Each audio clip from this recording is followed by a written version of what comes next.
We've talked about how therapists have seen an uptick in clients since the pandemic began, but we have not focused on what this increase in demand is doing personally to the mental health experts themselves. THV11's Mercedes McKay takes a closer look.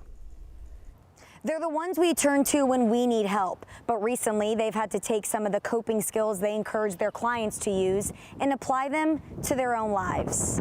That's hard for people that are in healthcare and in mental health just in general, because their spirit is to get out there and just keep working and keep working and keep pushing through. Since the start of the pandemic almost a year ago, the calls coming into therapist offices haven't let up. A couple of my therapists, they are booked from the minute they get in the office until they end at the end of the day. Susan Reed with Behavioral Health Services of Arkansas says that back-to-back schedule means many of their therapists are working through lunch and staying late to meet their clients' needs. It's not just doing the sessions, that it can be taxing. It's also all the paperwork that's involved in keeping up with documenting everything that happened during their day. When there's not enough time at work, they are bringing those extra to-dos home with them.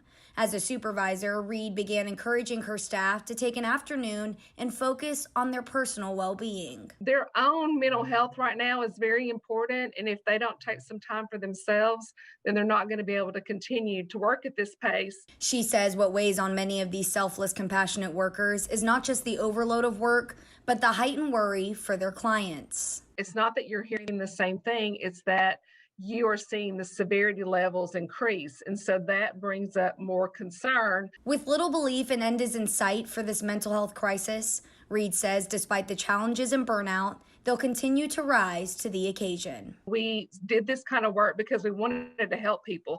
So I do feel like we do have a sense of, I want to be there, I want to support them. In Little Rock, Mercedes McKay, THV11 News.